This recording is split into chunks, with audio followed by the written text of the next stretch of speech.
because I'm really, really happy to have you here in this big conference that we are organizing. And the first question for you and for your first remarks is, what have you learned most from all these exchanges, all these talks, all these forums that you've been putting together and organizing? I think you have a very special place in the world right now. I think you are one of the people that are really listening from all over, from leaders from all over the planet. So what are you learning more? What are your thoughts?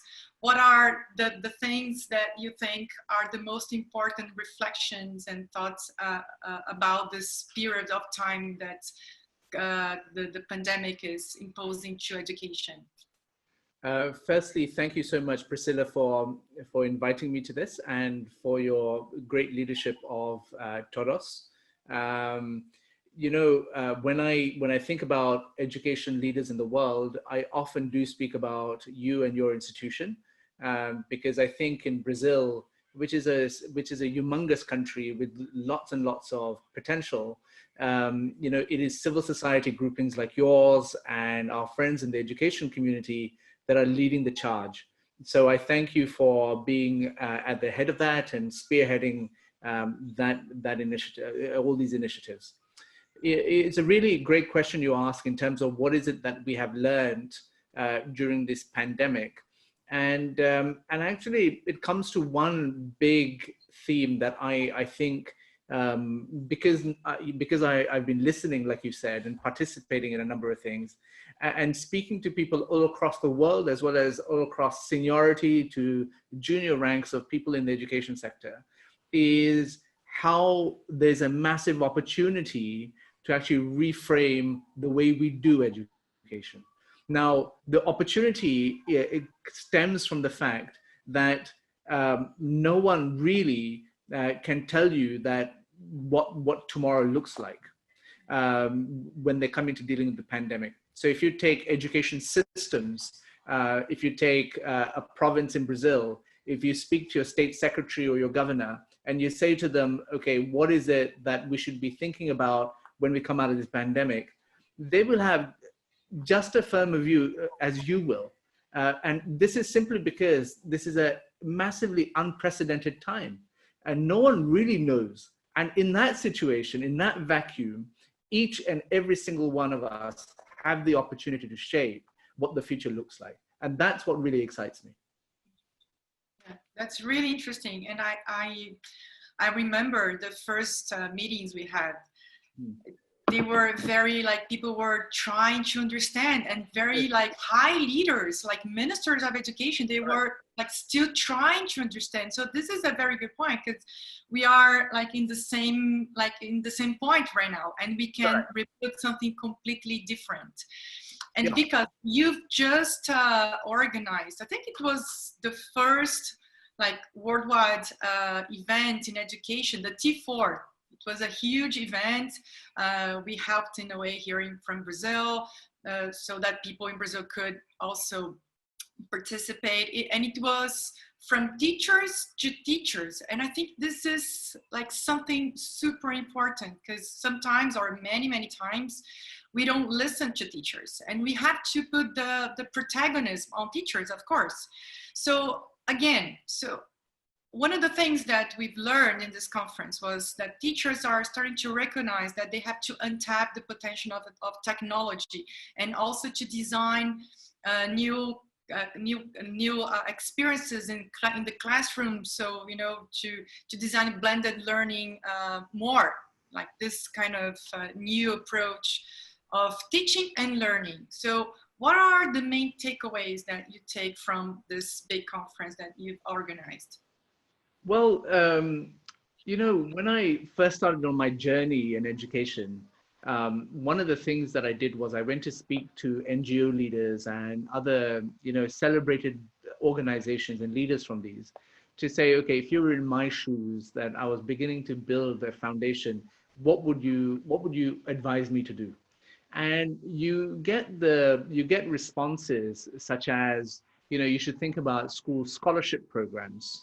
You should think about school building programs. You should think about wash and sanitation programs. You should think about girls' education. And what really struck me actually was when I stepped back and reflected on all these conversations, was that no one actually spoke about teachers, not once. And these are some really big and successful NGOs and education organizations, and that struck me as to being something really odd. So over the course of the last decade, what I have learned is that we implicitly understand the role of the teacher, but we don't really pay much attention to them. We don't really listen to them. We don't really invest in them, and we don't actually. And we've built a narrative, or the world has built a narrative that actually depicts teachers as being lazy, negative, and obstructionist. From my experiences, you couldn't have anything further from the truth. And so when you look at the general malaise in society about teacher status and teacher respect, you come to realize that this situation does not lead to better learning outcomes, especially because you aren't able to recruit the best and the brightest to go to the profession, which is what is required. Now, fast forward to this pandemic, and you have a situation now that, because parents are homeschooling, they get to kind of see a little bit about how tough it is for a teacher to think about how kids learn. And there's a growing appreciation that teachers are akin to pedagogical engineers. And I think that is a really great silver lining to this pandemic, that there's a widespread acceptance that teachers matter. Now, when you ask me in terms of what are the different things that are happening, of course, system leaders are concerned about en masse all schools, and they have been trying to muddle their way through this crisis. But, my experience also tells me is that when you have a dialogue on education, what you should actually force into the situation is a teacher to sit at that table and provide a perspective. Often what happens is that we have these discussions, which are large policy issues about how we come back now into schools and how we think about technology and how we think about the future of education. Well, speak to a teacher. Let's start from that basis and try to understand, the trials and tribulations that they have in their day jobs, and to see, okay, because we know that teachers are here to stay. I think everyone accepts that no robots are going to replace teachers. That being the case, then shouldn't we actually listen to them? And so the T4 conference, what came from that basis, saying that, okay, teachers are also going through a very anxious time, a stressful time, a frustrating time. And they too are now thinking about, well, what does the future hold for our profession? And so we decided to focus on 4 areas. So one, obviously, you mentioned is technology. The second was about collaboration. The third about leadership. And the fourth, and you'll never hear this in any conference or any conversation, was about teacher well-being. How do teachers feel? How are they faring through this pandemic? Because their well-being matters. If a teacher workforce isn't fit and healthy, you can forget learning outcomes. And so it's about that mindset that we wanted to create and actually bring best practice and how people are thinking about what the future is in front of a large audience of teachers, to say, this is how your profession is moving and transitioning. And this is what you could do to actually help accelerate that. That's amazing, because we see the same thing here in Brazil. People think very wrongly that, to be a teacher is an easy profession, or is it an easy job?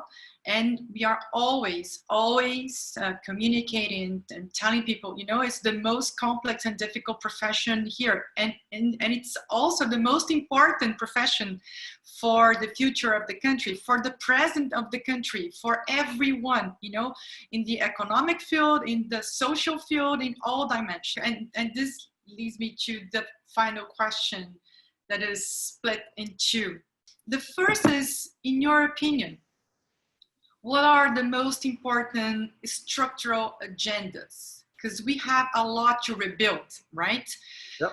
The impact on education was huge. So what are these structural agendas so that we can rebuild differently, right? Because we don't want to go back to the same point that we were before. And the second is, what are the legacies that you desire or you think that are possible to build, like in these two ways? Because sometimes we have like the desire to build a legacy, maybe they are not possible, or what are the possible legacies? So if you have some reflections around this. So I think what the world needs, and I shouldn't obviously be telling a Brazilian audience this, but the world needs better leaders. And I don't mean to crack a joke at the expense of your leadership in the country, but it is a fact that when heads of government believe in education, great things can happen. And so when I think about what the new normal should be, one of the things that came out from the TEFL conference was exactly this. Teachers should think about this point about leading not just within the four walls of their classrooms, but across all different levels. And that involves them being engaged in local and national organizations, involved in any activities where they can bring leadership to. Because, it's fine saying that the world is broken. It's fine saying the world, so-and-so is to blame to a degree. But there comes a point where you have to start providing solutions and you have to start stepping up. And so I would say to you that leadership on all levels, whether you're a teacher, you want to become a head of a department, whether you're a head of a department that you want to become a deputy head of your school, a principal of your school, whether you want to become a principal of your school, whether you want to become a district supervisor, whether you want to run for state secretary, whether you want to become the education minister of your country, whether you want to be the president of your country. All of this is very important because we know as people who believe in education that it is up to us to shape that reality because we know what their experience is. Otherwise, what you will have is a bunch of people who, just because they've been to school, believe that they can have an opinion. That actually has such widespread impact. And I think that's a really dangerous thing. And so we have to grab this opportunity and shape what the new reality is. But that requires each and every single one of us to step up and take any leadership positions that we can, whether that's, like I said, in your local community, in your local town, in your trade union, in whichever format possible. Just get involved and do more. So that's one. The second thing is, I think there's I think the question was from the days before the pandemic, what would we keep? I think the role of technology is an important one.